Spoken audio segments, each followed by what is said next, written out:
Good morning/afternoon, everyone. Let's talk about something that I believe defines the way we show up in the world, who we are. And, more importantly, let's talk about why we should never under any circumstances negotiate that. Now, negotiating a salary? That's smart. Negotiating a deal? That's strategic. But negotiating your identity, who you truly are at your core? That's dangerous. And yet, so many of us do it every day. We shrink ourselves to fit into spaces that were never designed for us. We dim our light so others don't feel uncomfortable. We silence our voices so we don't disrupt the status quo. And here's the truth, every time we negotiate who we are, we chip away at our own self-worth. Authenticity isn't a badge you earn once and wear forever. It's a daily choice. A commitment to standing in your truth even when it's hard, even when it's inconvenient, even when it means risking rejection. When we show up authentically, we invite connection. Not surface-level acceptance, but real, meaningful belonging. And that brings me to the next point. Raise your hand if you've ever walked into a room and immediately tried to adjust yourself to match the energy around you. You shift your voice, your posture, your opinions just to blend in. We've all done it. But here's what we need to understand: fitting in is not belonging. Belonging means being accepted for who you truly are, not who you pretend to be. And that starts with self-acceptance. If you don't believe in your own worth, how can you expect others to? At the end of the day, your worth is not up for discussion. Not in the workplace, not in your relationships, not anywhere. When you stand firm in who you are, you attract the right opportunities, the right people, and the right kind of success. But more importantly, you build an unshakable foundation of self-respect, and that is priceless.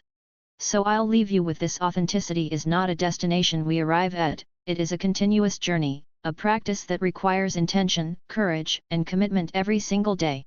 Many people think of authenticity as a personality trait, something we either have or don't have. But the truth is, authenticity is a practice. It's a series of choices we make, moment by moment, about how we show up in the world. It's about whether we choose to align our actions with our values, whether we choose to let our real selves be seen, and whether we have the courage to remain true to who we are, even when faced with fear, criticism, or rejection. Every day, we are faced with situations where we can either choose authenticity or compromise ourselves for the sake of approval, validation, or belonging. It happens in small moments: when we hold back from sharing an opinion in a meeting because we're afraid of judgment, when we laugh at a joke we don't find funny just to fit in, when we suppress parts of ourselves in relationships because we fear we won't be accepted as we are. These moments seem insignificant, but over time, they add up. Each time we choose to hide or alter who we are to fit external expectations, we move further away from our true selves. And eventually, we find ourselves feeling disconnected, unfulfilled, or even resentful. The challenge with authenticity is that it often feels uncomfortable. It requires us to be vulnerable, to expose parts of ourselves that might not be universally accepted, and to take risks in being seen as we truly are. But the alternative, the constant negotiation of our identity, is exhausting. When we live inauthentically, we are constantly performing, constantly adjusting ourselves to fit into different spaces, constantly seeking external validation. This is not sustainable. It drains us emotionally and mentally because we are always trying to measure up to standards that don't reflect our true nature. Living authentically, on the other hand, creates freedom. When we embrace who we are without apology, we remove the burden of pretense. We allow ourselves to express our thoughts, feelings, and beliefs without fear of rejection. This doesn't mean that authenticity comes without consequences. There will always be people who don't understand us, who judge us, or who expect us to conform. But it also means that the connections we do build, the relationships we nurture, and the communities we become part of are rooted in real acceptance, not in a version of ourselves that we've curated for the approval of others. Practicing authenticity daily also means embracing imperfection. Often, people hold back from being their true selves because they feel they are not enough yet. They think, once I'm more successful, once I'm more confident, once I have everything figured out, then I can show up as my true self. But authenticity isn't about being perfect, it's about being real. It's about owning our strengths and our flaws, our successes and our struggles.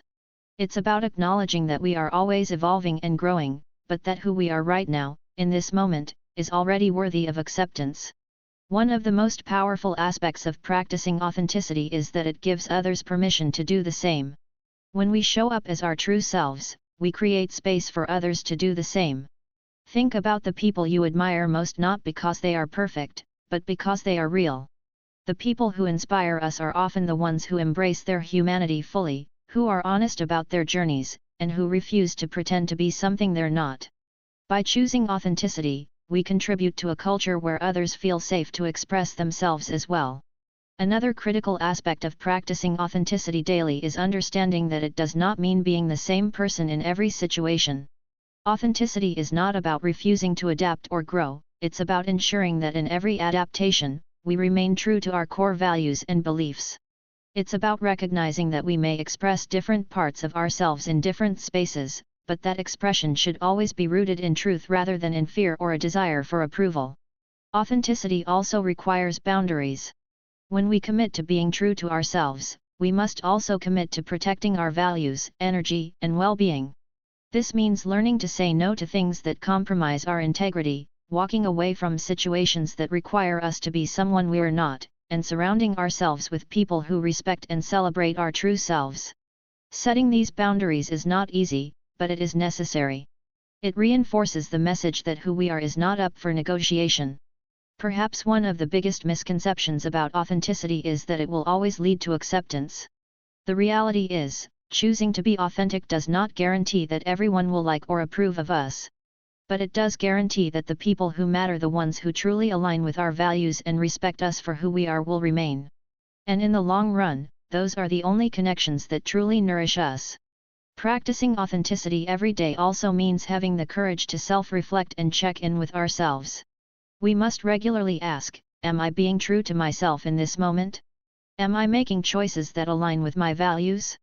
Am I allowing fear or external expectations to dictate my actions? Self-awareness is key in maintaining authenticity because it allows us to recognize when we are straying from our truth and realign ourselves accordingly. Ultimately, the decision to practice authenticity daily is a commitment to self-respect. It is an acknowledgement that we are worthy of being seen as we are, without dilution or modification.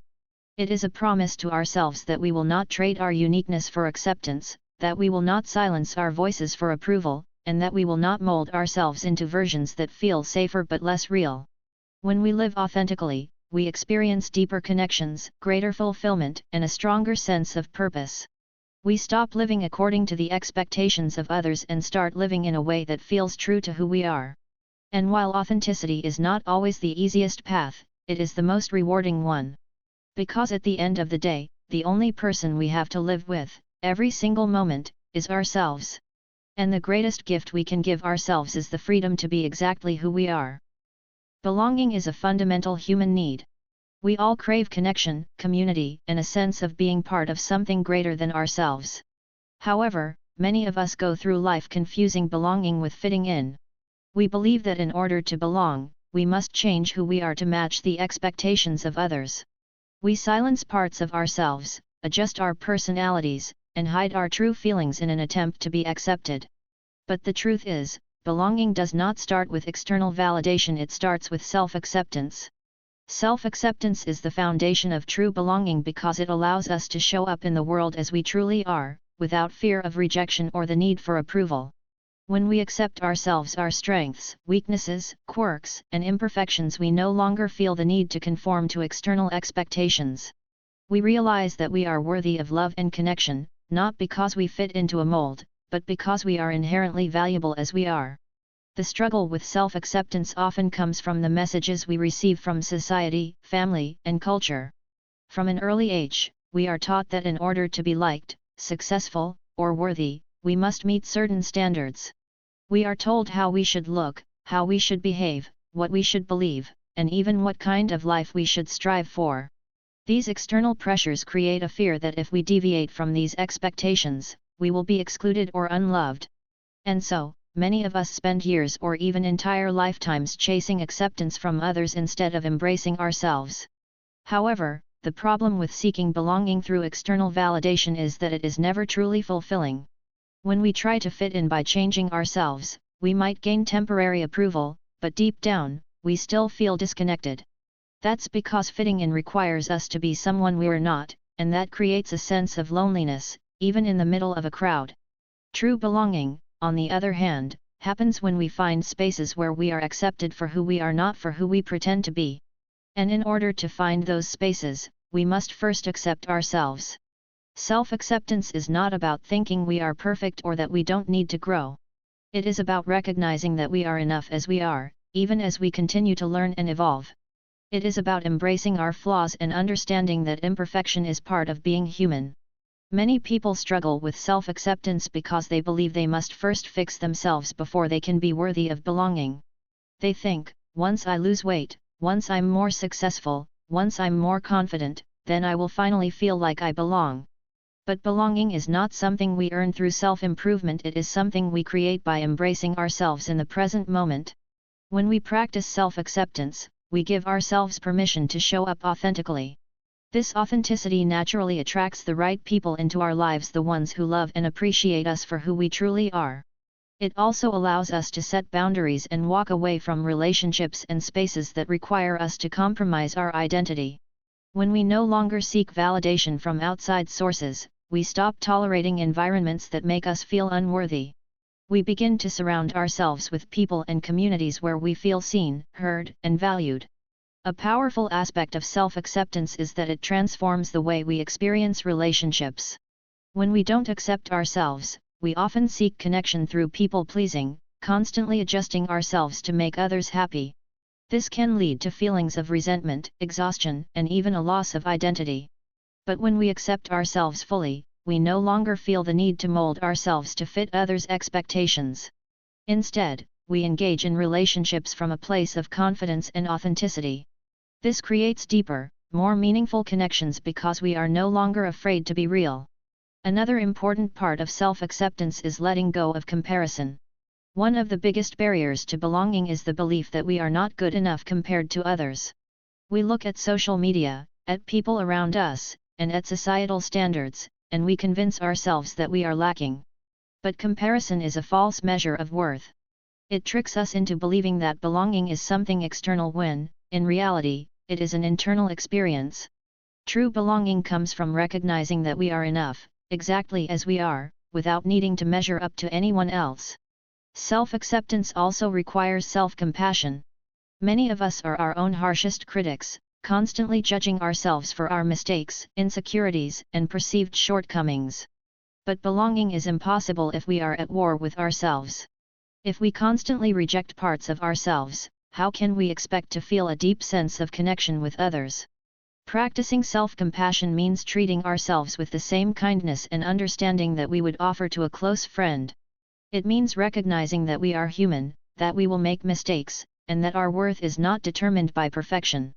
One of the most liberating realizations about self-acceptance and belonging is that we do not need to be for everyone. Many people fear self-acceptance because they worry that if they embrace who they truly are, they will lose certain relationships. And while it's true that authenticity might mean outgrowing certain spaces, it also means finding the right ones. Not everyone will understand us, and not everyone will approve of us, but we are not meant to be for everyone. The right people, the ones who truly matter, will value and appreciate us for who we are. When we embrace self-acceptance, we also develop resilience. We no longer crumble under criticism or rejection because we know that our worth is not dependent on external opinions. We become more confident in standing up for our values, speaking our truth, and pursuing what genuinely fulfills us. We stop chasing acceptance from people who do not see our worth, and instead, we focus on building a life that aligns with who we truly are. The journey to self-acceptance is not always easy. It requires unlearning years of conditioning, letting go of self-doubt, and embracing vulnerability. But it is the most important work we can do, because it is the key to true belonging. When we accept ourselves, we no longer feel the need to negotiate our identity for approval. We step into spaces as our whole, unapologetic selves, and in doing so, we find the people, the places, and the experiences where we truly belong. At the end of the day, belonging is not about being liked by everyone, it is about being at home within ourselves. When we cultivate self-acceptance, we realize that we are already enough, and that belonging has never been about changing who we are, but about embracing who we have always been. Vulnerability is often misunderstood. Many people associate it with weakness, thinking that to be vulnerable is to expose oneself to harm, to be defenseless, or to lack resilience. Society teaches us to put on a strong front, to hide our struggles, and to mask our emotions. From a young age, we are told to be tough, to not let others see us cry, to power through challenges without admitting we need help. But the truth is, vulnerability is not weakness, it is the very essence of strength. It takes far more courage to be open, honest, and authentic than it does to pretend that we have everything under control. Real strength is not about how much we can endure without breaking, it is about our willingness to be seen, to express our emotions, and to allow ourselves to be fully known. Vulnerability is the foundation of courage because it requires us to step into uncertainty, risk, and emotional exposure without knowing the outcome. It is easy to hide behind walls, to shield ourselves from judgment, rejection, or disappointment, but that kind of self-protection comes at a cost. When we close ourselves off, we also close ourselves off to connection, growth, and deep fulfillment. There is a misconception that strength means independence, that to be strong means to never ask for help. But vulnerability teaches us that true strength comes from acknowledging that we cannot do everything alone. It is about recognizing when we need support, when we need to share our struggles, and when we need to lean on others. It is in these moments of honesty that we build the strongest relationships, because true connection is formed not through perfection but through authenticity. When we allow ourselves to be vulnerable, we invite others to do the same, creating a space where trust, empathy, and understanding can flourish. Vulnerability is also a key ingredient in resilience. Life is full of setbacks, failures, and disappointments. The people who are most resilient are not the ones who never experience hardship but the ones who allow themselves to feel, process, and move through their emotions rather than suppress them. When we avoid vulnerability, we often numb ourselves not just to pain but also to joy. We put up emotional barriers, thinking that they will protect us, but in reality, they prevent us from fully experiencing life. Strength is not about avoiding pain, it is about facing it head-on, allowing ourselves to feel deeply, and having the courage to keep going even after we have been hurt. One of the greatest acts of vulnerability is admitting when we are wrong or when we do not have all the answers. In a world that values certainty and confidence, it can feel risky to say, "I don't know," or "I made a mistake." But the ability to be honest about our imperfections is what makes us truly strong. Leaders who embrace vulnerability foster environments of trust and innovation, because they show that it is okay to take risks, to fail, and to learn from mistakes. In relationships, vulnerability allows us to build deeper connections, because it shows that we are willing to be real rather than pretending to be something we are not. Many people fear vulnerability because they associate it with rejection. They worry that if they reveal their true selves, they will be judged or not accepted. And yes, vulnerability comes with risk. Not everyone will respond with kindness or understanding. But the alternative, hiding who we are, suppressing our emotions, and avoiding meaningful connection, is far worse. The most fulfilling relationships, whether in friendships, family, or romantic partnerships, are built on the willingness to be open and authentic. When we allow ourselves to be seen, we give others the chance to love us for who we truly are, not for the image we project. Vulnerability is also the birthplace of creativity and innovation. Every great artist, writer, musician, or entrepreneur who has created something meaningful has had to take the risk of putting themselves out there, knowing that their work might be criticized or rejected. To create something original, to express oneself honestly, or to share an idea that challenges the status quo requires immense vulnerability. If we are too afraid of failure or judgment, we will never take the risks necessary to do something truly great. In many ways, vulnerability is about trusting ourselves enough to be open, trusting others enough to share our true feelings, and trusting that we are strong enough to handle whatever comes next. It is about embracing the uncertainty of life rather than trying to control every outcome. Strength is not about never feeling fear, it is about moving forward despite fear. It is about recognizing that even in moments of uncertainty, we have the ability to rise again. There is also an incredible sense of freedom that comes with embracing vulnerability. When we let go of the need to appear perfect, when we stop trying to prove ourselves to others, and when we accept that we are enough as we are, we experience a kind of liberation. We no longer waste energy on maintaining a. Instead, we can focus on being present, on forming genuine connections, and on living fully. Strength is not about how well we hide our struggles, it is about our ability to be real about them and to keep moving forward with an open heart. It is important to remember that vulnerability is not about oversharing or exposing ourselves to harm unnecessarily. It is about being intentional with who we trust and when we choose to be open. There is a difference between being vulnerable and being reckless with our emotions. True vulnerability comes from a place of self-awareness, where we understand our emotions and share them in a way that fosters connection and growth. It is not about seeking validation from others but about allowing ourselves to be seen in an authentic way. At its core, vulnerability is about courage. It is about having the bravery to say, "This is who I am," even when we are uncertain of how we will be received. It is about standing in our truth, even when it feels uncomfortable. It is about showing up for our lives fully rather than playing it safe.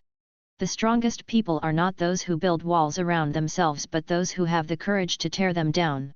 When we embrace vulnerability, we open ourselves to a richer, more meaningful life.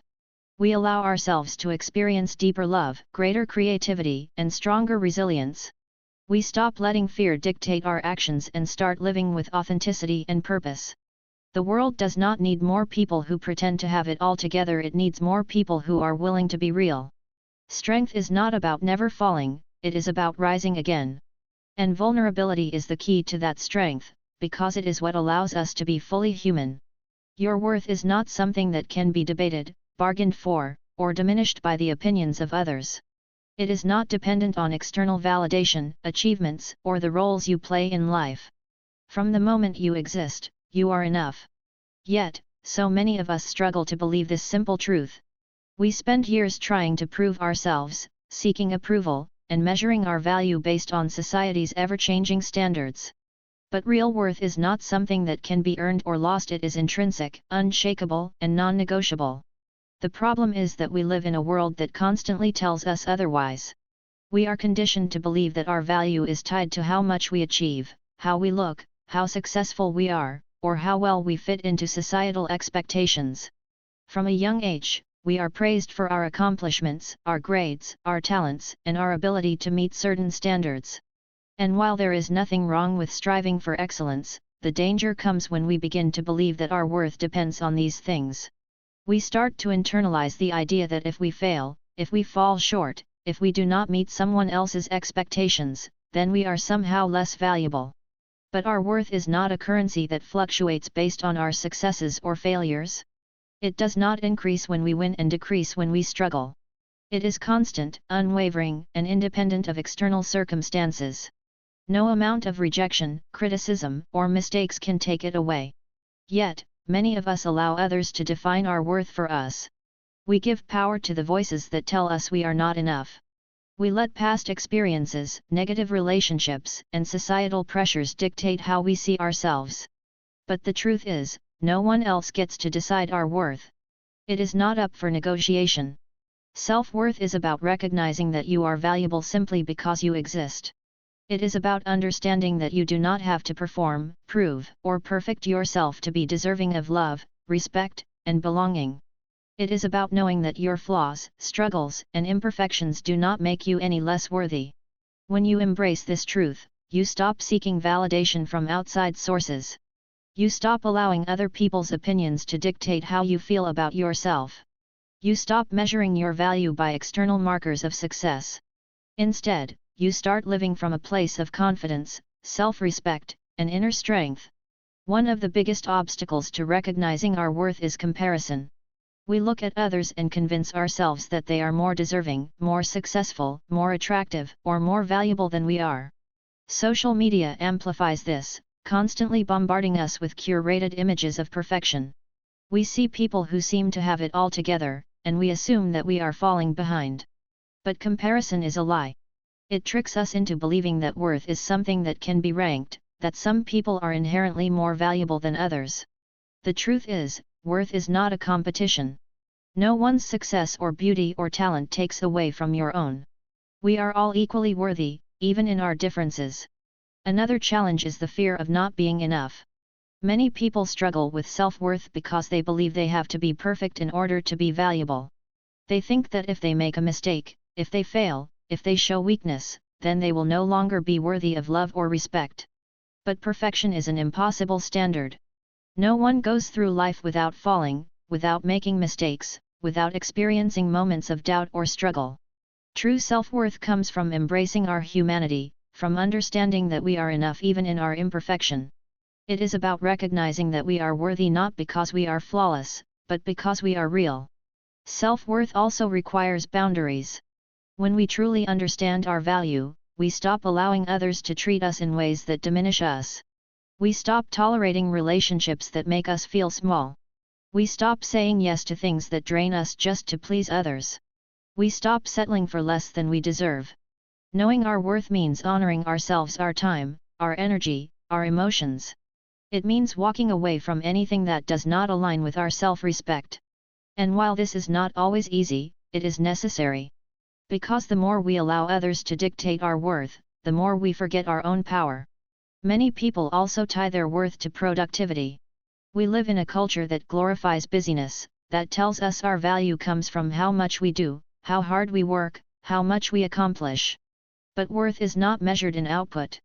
You are not more valuable because of your job, your to-do list, or your ability to meet expectations. Your worth is not tied to your productivity. You are worthy even on the days when you rest, when you slow down, when you simply exist without achieving anything. You do not have to earn the right to be enough, you already are. Healing our sense of self-worth takes time, especially if we have spent years believing that we are not enough. It requires unlearning the false messages we have been taught, challenging the inner critic that tells us we are unworthy, and replacing those beliefs with self-compassion. It means reminding ourselves, over and over again, that our worth is not dependent on external validation. It means choosing to see ourselves with kindness, even when we feel imperfect or unaccomplished. One of the most powerful things we can do for ourselves is to claim our worth unapologetically. To stop waiting for others to approve of us, to stop seeking permission to feel valuable, and to start owning the truth that we are already enough.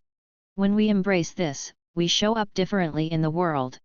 We stop shrinking ourselves to fit in. We stop seeking validation from places that will never truly satisfy us. We step into our power, knowing that we are deserving of love, success, happiness, and respect not because we have earned it, but because we are inherently worthy. At the end of the day, the only person who truly needs to believe in your worth is you.